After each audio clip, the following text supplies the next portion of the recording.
There are a few wild moba trees in Bajor's Kendra province, just south of the Yolja River. Worf could never go to Stovacor knowing he owed Quark money, and Esri Dax is terrible at faking subspace interference.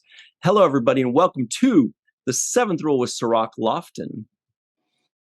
I can't hear you, Ryan. Shh. It's kind of my signal is blocking. Excellent. Very good. I was worried. I was like, is he going to know what I'm talking about? I think I'm trying too hard with these trivioids. Today, we're doing a review of Deep Space Nine, Season 7, Episode 17, Penumbra, written by Renee Echeverria, directed by Stephen L. Posey. This was April 7th, 1999.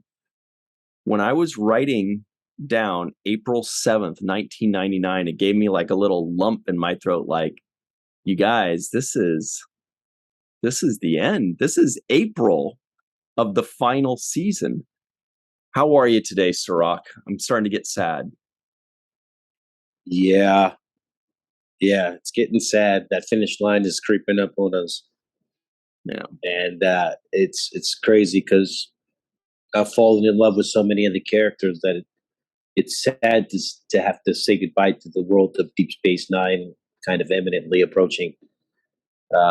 Guys like Wei-Yun, who were really, just remarkable in this episode. Guys like Damar, who's really risen through the ranks and just become one of my performance-wise, acting-wise, one of my favorites. I just like the way he delivers his scumbagness. Yeah, he's got his own flavor, and I was noticing that in this episode that he has a different flavor from the other Cardassians. The other Cardassians we've known are always conniving, are always sneaky. They're different levels of nice or mean or fun or angry. But this guy, he's not really conniving or sneaky. He's not really slimy. He's not really car salesman. Like all of them, they always have something up their sleeve. He's just like, the way he talks to people is so direct and so like he just thinks that you're like the lowest scum when he talks to you. You know what I mean? Like, I love it. It's so good.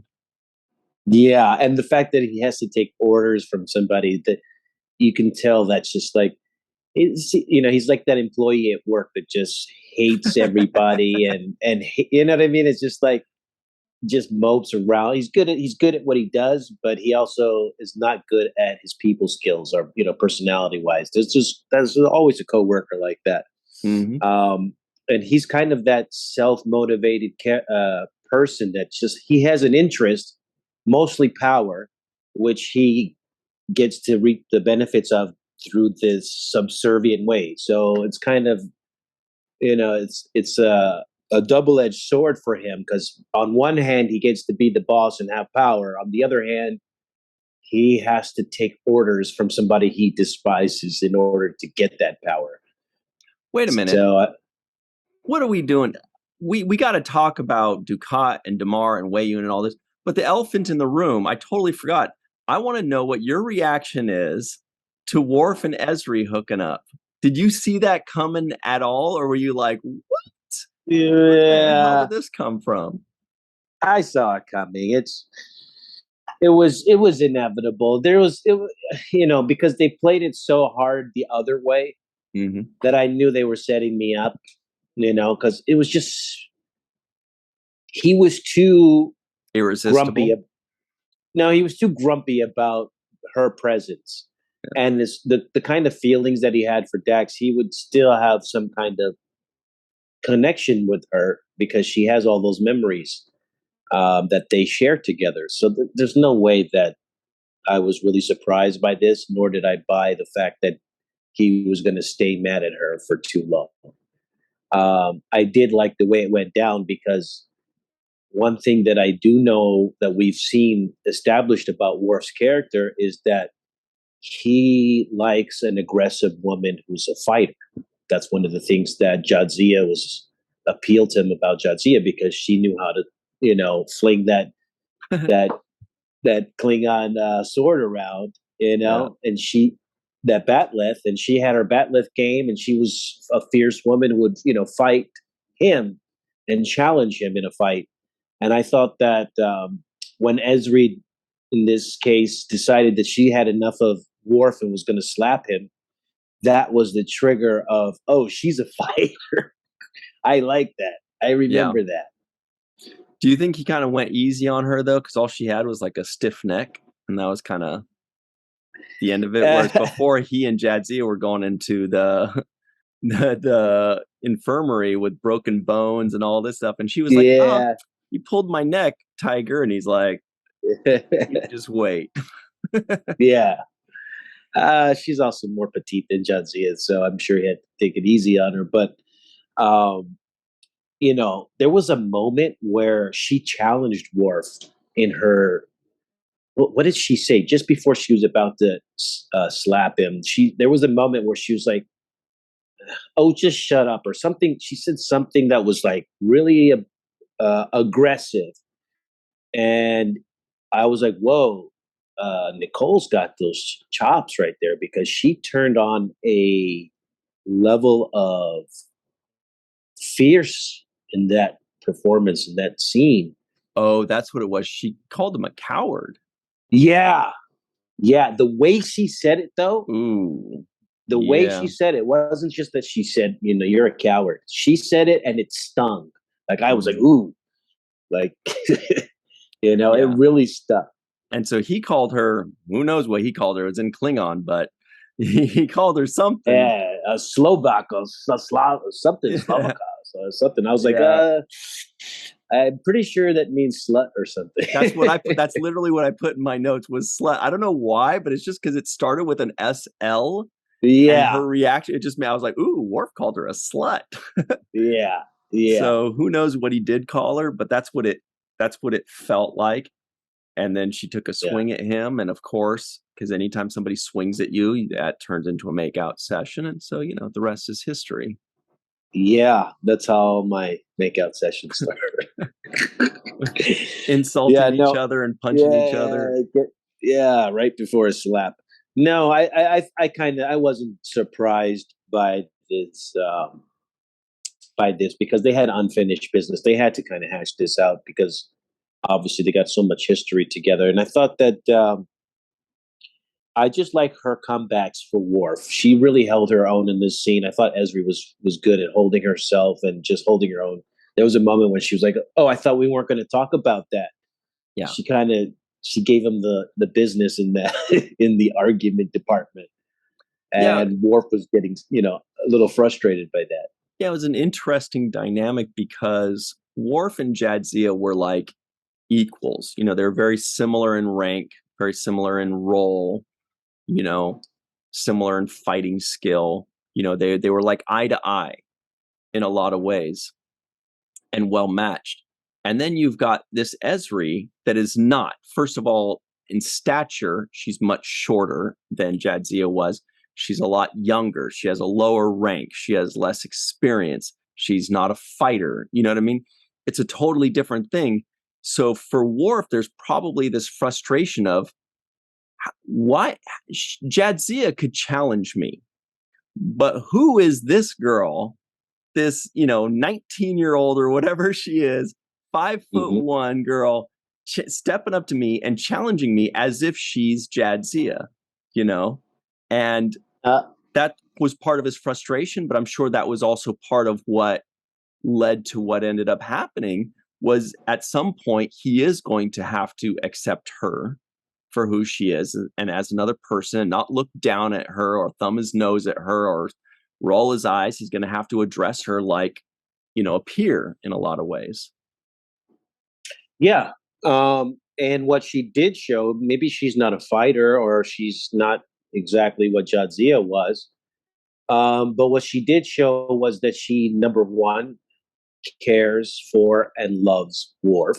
Mm-hmm. So that exists inside of her, that care for him, that deep concern for his well being. Mm-hmm. Worf Um, exists inside of her. Yeah.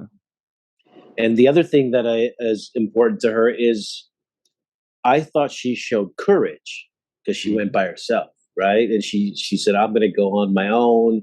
I'm going to." risk my life essentially.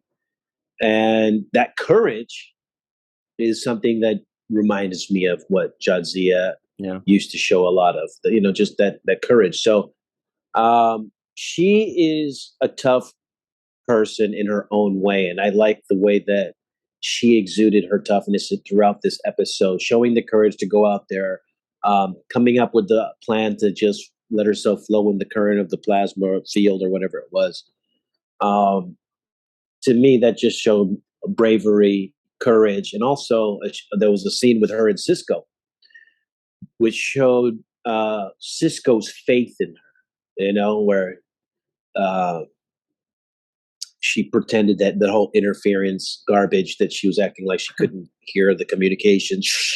He was like, "Yeah, come on." But when Kira's like, "Hey, I can send you know, I can send some ships to go get her and bring her back," Cisco says, "Let her go." You know? Hmm. And I thought that was poignant to me. It showed that he had faith in her. He understood where she was coming from. He didn't need a whole explanation or conversation. He knows that this is true love, that they've had for together, and that you can't really get in between true love, and you can't order somebody around when they are acting out of a sense of love, right? Hmm. That we saw Cisco start off this whole show with his true love, his wife, and losing her in the pilot episode. And we saw how anybody trying to get in between that, was not met with a friendly Cisco, and he was going to do whatever he wanted to do, regardless. Yeah. Um, so I think that she showed that level of commitment in this episode. And he also said, "Look," they said, why are you gonna not let her go, or why are you gonna let her go?" And he said, "Because she would never forgive me if I didn't." And he's just like, "Ain't nobody want to deal with that. Don't want to deal with the Dax that doesn't forgive you, man." No, because it's just not going anywhere. Dax is always going to be finding a new host, and you're always going to have to hear about it, no matter what. It doesn't just die away. So, no, he knows. How good is Jeffrey Combs, um, and especially his relationship, like when he's countering Damar and Ducat, he's just like so manipulative and menacing and subtle, though. It's like you don't fear him physically. Like I don't look at you know Wayun and say, "Oh my God, I'm afraid of Wayun." I'd be afraid of Worf, this giant guy with a bat lift on his shoulder. But when you see Wayun, you're not terrified. But his personality is terrifying. He has that the Silence of the Lambs, Anthony Hopkins. Yeah. He has that psychological terror that he puts on you, where it's not a physical, like you're physically afraid of some bodybuilder who's huge. You're more afraid of like how maniacal and evil this guy is, and how far he's willing to go to pull off what he wants to pull off if he decides. While you were saying that, I had to look in my notes. There was a line that he delivered so beautifully, Wayun, Jeffrey Combs, and every once in a while there's a line that's delivered so well that you're like, wow, he got this line that was well written, and then he added something to it. And the line was, "If you have something to say, Damar, say it." And most people, they would read that, they would say, "Hey, if you have something to say, Damar, say it." It would be almost like tough, like they got to say it tough. But he says it so unworried and unbothered. He's like, "If you have something to say, Damar, say it." Like it's very like you go right ahead. I'm not worried. I don't need to challenge you because you don't challenge me. He's just very like unconcerned, and condescending, and it's just like a cat playing with a half dead mouse. Yeah, It's amazing. I wrote the same line in my notes because it jumped out at me the exact Hmm. same way. If you have something to say, Damar, say it. And he's so dismissive of him. Yes, exactly. He Like, you takes are not away his power just by the right, way he talks to him. right. And so he looks at him. Uh, he keeps him at a range where he keeps reminding him who's the boss, but he also looks at him like, you can be eliminated so quickly, and it wouldn't bother me to have somebody else replace you. And it's so, it's so condescending. But I wrote the same line down because I Yeah. thought, wow, this guy just nailed it. Yeah. And it was just, and he only has so many lines and so many scenes, but when he shows up, he's giving it to you. Even when he saw the founder, and he has that way of I leaving, know. and And he just flips into a totally different yeah, he mood. flips. Yeah. Yeah, he flips completely. He goes from being the guy to, like, you know, as you wish, and and it's funny because that's why he looks at Damar so in the way that he does, because he expects you to be as accommodating and worshiping as he is to the founders, right? Yeah. So when the founder pulls up, he's like, yes, as you wish, whatever you please, and he's always accommodating. He expects somebody, one of his subordinates, to approach him with that same level of, welcomeness and honor, and bowing down. And Damar refuses to do that, right? So Yeah. that's why the conflict is so pervasive. Yeah, it's such a great and refreshing dynamic that we had Wayun and Ducat and their beautiful dynamic that they had, and how well it worked. And then you're replacing Ducat in this kind of relationship with Damar, and it's got to be the hardest thing because you can't have Damar be the same character as Ducat to keep that dynamic. First of all, it wouldn't work because the actors are going to play it differently. So you wouldn't be able to replicate that. You wouldn't be able to, do that all over again. So now you have to find a way for that dynamic to work just as well with a different character. And they were able to do it. Like the Ducat Wayun relationship is beautiful. It's poetry in motion, right?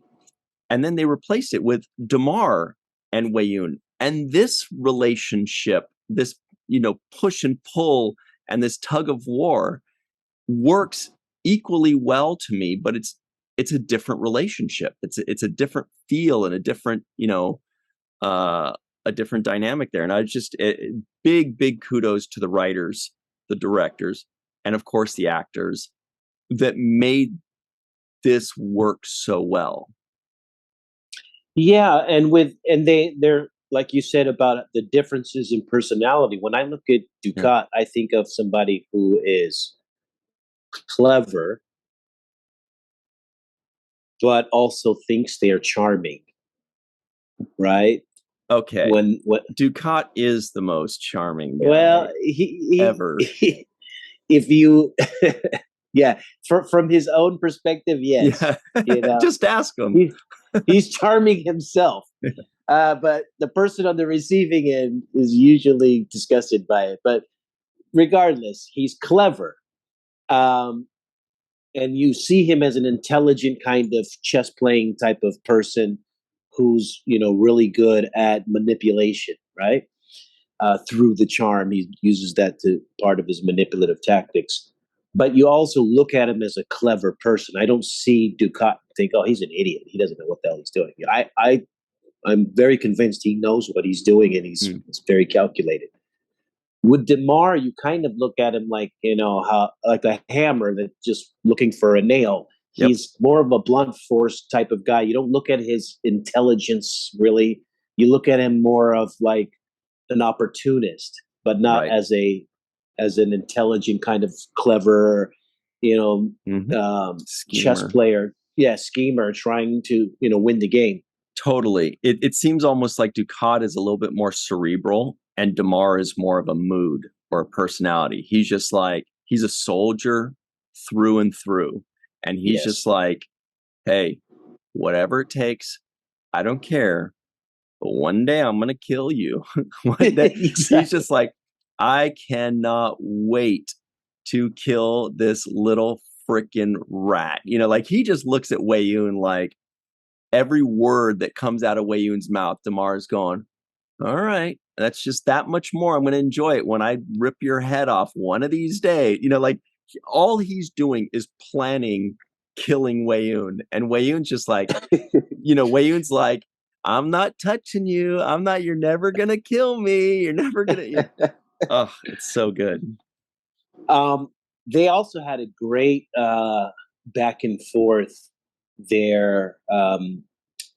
Layun and Damar. It was a moment where, oh man, Okay, my can I mind can just I jump in on this yeah. because I Tell me, think I might tell me. know is when he says Wei Yun says, "How can a god be ill?" And Damar says, "Maybe she's not a god." And I'm like, "Oh, like that was a sword in the Yes, throat." That he just stabbed him so hard with that because he said it with such contempt, like he's trying to hurt him. He's trying to hurt his feelings. yes, yes. And his Wei Yun's comeback was like, you don't need to believe in it, but just they only require your Yep. obedience, Yeah. right? So just keep yourself obedient, okay? Yeah. Obey. We don't care what you think. We only Yes, care what you do. So just make sure that you do. yes. But that wasn't the scene I was talking about. I was actually talking about a different moment when Demar gets called away, and they say, "Okay, Demar, you're needed at your quarters," or something to that effect. And Wei Yun says, "Don't think I don't know what you're doing."